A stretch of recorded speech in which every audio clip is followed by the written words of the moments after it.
right, hello wine drinking people. Time for more of what I've had to drink yesterday, and you know I'm here for you if you guys want to bring your wines by and show them to me. Any of you suppliers down here, any wineries that are in the neighborhood, and just give me a call. I see 3 suppliers a day. We're really easy to call on. We like to drink wine here at the Wine Watch, believe it or not. And, you know, I like to see that there is a little bit of a movement in California for making more terroir-based wines. Terrorist wines? No. Wines that are based, that people are trying to give you a reflection of the earth where they come out of rather than the oak. And I'm not saying I don't like oak, and some of these wines now have a little bit of oak. These guys started out this project, Matt Licklider and Kevin Oconnor, thus the name Lioco, kind of a combination between their 2 names. And they got John Raytek here as the winemaker, and they started out, they wanted to see if they could make terroir-driven wines, wines that you were very distinct based on the regions where they come out of, and I think these guys have succeeded wildly. All the wines I've had from them are excellent in quality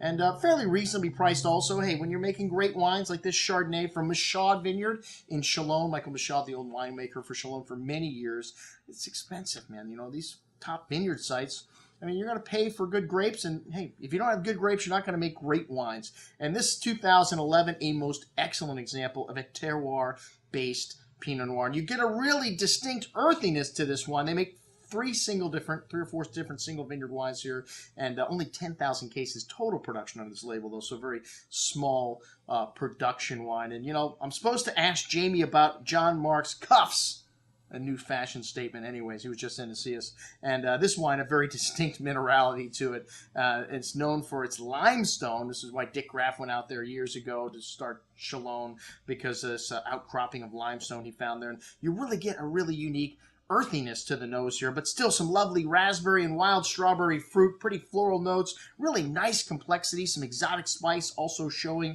on the nose. And even though this wine's lower in alcohol, all these wines are lower in alcohol, still has a wonderful complexity to it and very nice richness on the palate, just not sweet, more savory in style. And again, that distinct minerality really showing through on the finish, along with those dry floral notes and exotic spice and layers on the finish here. Really most excellent juice if you like more of a Burgundian style Pinot Noir from California. All right, the 2012 Carignan is up next, the Sativa, and then we go to Indica. I wonder what these guys are doing up there in Mendocino County, huh?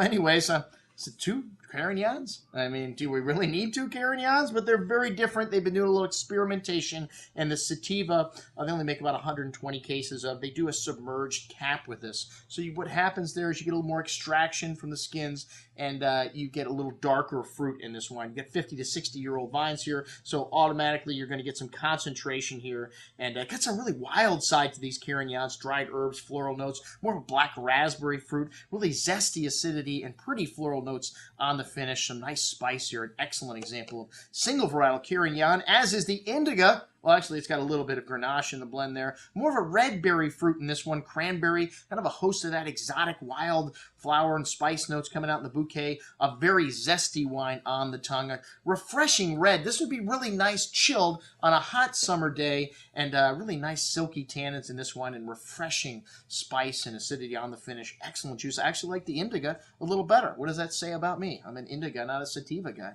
Anyways, the Rosé is up next. The Indica Rosé, 100% Carignan, made in a Côte de Provence style, which means it's not a Saunier. Pretty red berry fruit, raspberry, strawberry, some nice floral notes to the nose. Really fresh and zesty style of rosé, reminiscent of Côte de Provence, lighter in alcohol. Really pretty floral notes coming out, and a tongue-tingly minerality on the finish, some chalky notes. Very good juice at 22.50. And then the Chardonnays. We got a Sonoma County Chardonnay, and then a single vineyard from the Santa Cruz Mountains. They make some great Chardonnays up in the Santa Cruz Mountains. I remember when Ridge won #2 wine of the year one year for their Santa Cruz Mountain Chardonnay. The Sonoma is a blend of Russian River, Knights Valley, and Dry Creek Valley fruit, and it does see some neutral barrels. You know, the oak tends to help bring the wine up through its élevage and make it more drinkable at a at an earlier stage in its life.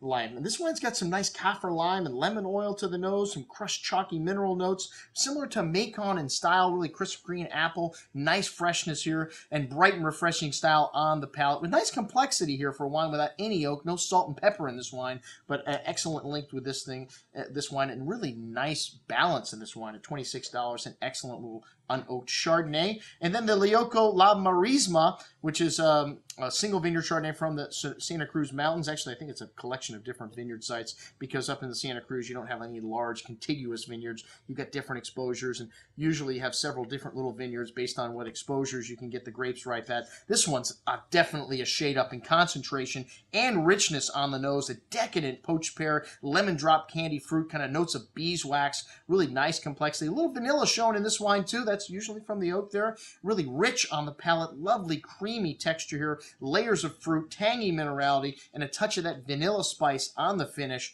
Most excellent Chardonnay at $52. That's what we had to drink with our friends from Lioco. I'm your host, Andrew Lampasoni, signing off for the Wine Watch, saying remember, always drink the good stuff first.